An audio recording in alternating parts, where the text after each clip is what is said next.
Hello विद्यार्थियों, आज इस वीडियो के माध्यम से हम जिस विषय पर चर्चा करने जा रहे हैं वह है काव्य रीति।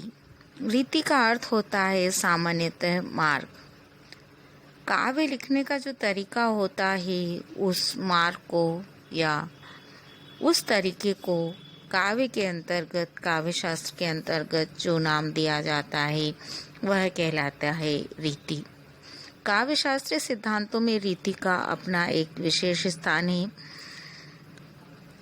यदि हम इसे काव्य शास्त्रीय शब्दों में, व्याकरणगत शब्दों में कहना चाहें तो एक वाक्य में हम कह सकते हैं काव्य में पद रचना या शब्द योजना को रीति कहते हैं।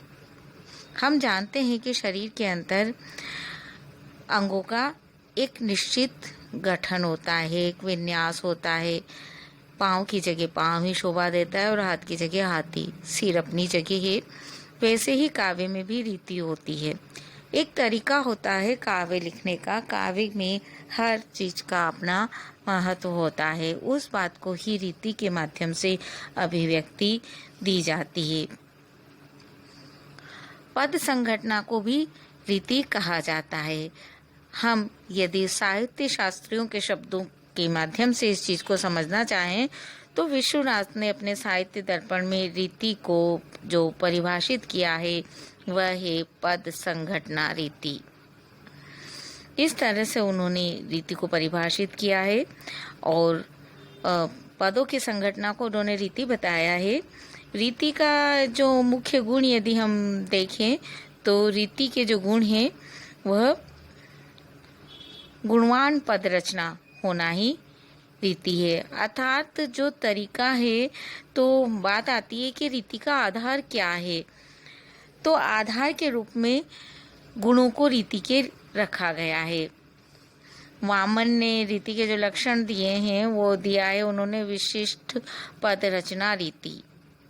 अब ये जो विशिष्ट पद, विशेष तरीके से लिखी गई जो पद रचना है उसे उन्होंने रीति कहा है। तो बात आती है कि ये जो विशिष्ट है, ये विशिष्ट क्या है। इस विशिष्ट को समझाते हुए कहा गया है कि ये जो विशेष है, ये विशेष गुणों आत्मा, अर्थात विशेष का जो गुण है उसकी, विशेष की जो आत्मा है वह गुण है, ये वो उसमें कहना चाहते हैं। रीति कितने प्रकार की होती है ये बात अब यहाँ पर आ जाती है। तो रीति मुख्य रूप से 3 प्रकार की मानी गई है, वैदर्भी, गौड़ी और पांचाली रीति। हम इन तीनों रीति के विषय में यहाँ पर जानकारी प्राप्त करेंगे। सबसे पहले हम देखते हैं वैदर्भी रीति।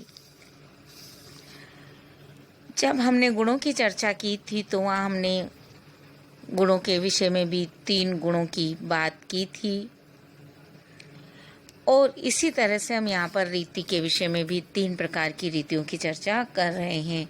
तीनों जो मुख्य गुण हमारे थे वो तीनों इन रीतियों में आपको दिखलाई देंगे, उनका इन रीतियों से संबंध है। सबसे पहले हम ले रहे हैं वैदर्भी रीति को। जब हम इसकी परिभाषा के अंतर्गत जाते हैं तो मधुर कोमल रसों की रचना करने हेतु माधुर्य गुण व्यंजक वर्णों द्वारा जो ललित रचना पद्धति अपनाई जाती है उसे वैदर्भी रीति के नाम से जाना जाता है।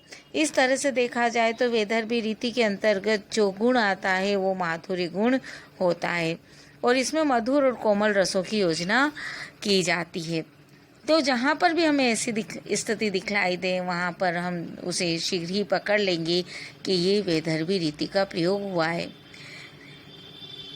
इसका जो आधारभूत गुण है वह माधुर्य गुण है।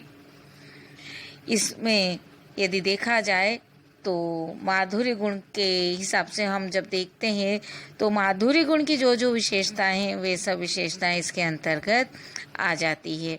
इसमें समाज या तो नहीं होते हैं या फिर होते हैं तो बहुत छोटे छोटे या 2-3 शब्दों के ही होते हैं। उनमें मधुर वर्णों की योजना भी होती है, अर्थात अच्छे लगने वाले, मन को अच्छे लगने वाले वर्णों का यहाँ पर प्रयोग किया जाता है। मूर्धन्य वर्ण, महाप्राण वर्ण, संयुक्त वर्ण, द्वित्व वर्ण, रेफ से युक्त वर्ण का प्रयोग सामान्यतः इस रीति के अंतर्गत नहीं होता है। वैसे तो ये कहा जाता है कि समग्र गुणा वैदर्भी, परंतु मूल रूप से हमने देखा है कि माधुर्य गुण इसके अंतर्गत होता है। इसको हम एक उदाहरण से समझें तो जो माधुर्य गुण का उदाहरण हमने लिया था, आप उस माधुर्य गुण के उदाहरण को यहाँ पर देख सकते हैं और माधुर्य गुण का उदाहरण ही आपके इस काव्य रीति में भी प्रयोग हो जाएगा।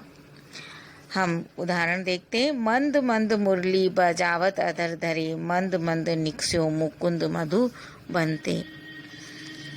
ये हुई हमारी वैदर्भी रीति। दूसरी रीति पर हम आते हैं, गौड़ी रीति। गौड़ी रीति का जो लक्षण है, उसमें जिस गुण की चर्चा हम करते हैं वह गुण है ओज गुण।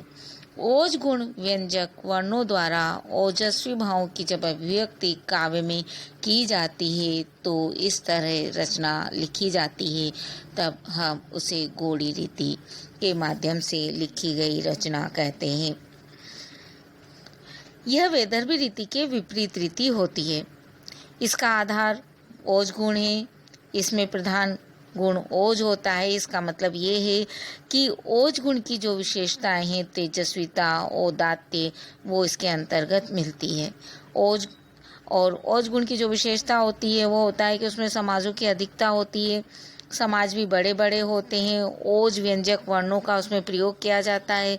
मूर्धन्य और महाप्राण वर्ण होते हैं, संयुक्त वर्ण होते हैं, द्वित होते हैं, रेफ संयुक्त वर्ण उसमें प्रयोग होते हैं। ये सारी चीज़ें जहाँ होती हैं वहाँ पर गौड़ी रीति होती है। रस की दृष्टि से यदि हम देखें तो रौद्र भयानक रस का इसमें प्रयोग विशेष रूप से मिलता है।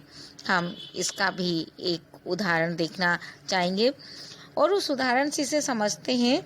हिमाद्री तुंग शुंग से प्रबुद्ध शुद्ध भारती, स्वयं प्रभा समुज्वला स्वतंत्रता पुकारती।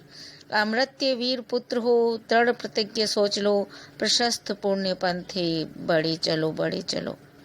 ये हमारी थी दूसरी रीति, गौड़ी रीति। तीसरी रीति के ऊपर हम आते हैं। तीसरी रीति है पांचाली रीति।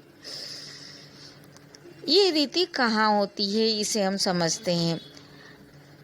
तो जिस शैली में शब्द और अर्थ का समान गुंफन पाया जाता है, वहाँ पर जो रीति होती है वह पांचाली रीति कहलाती है।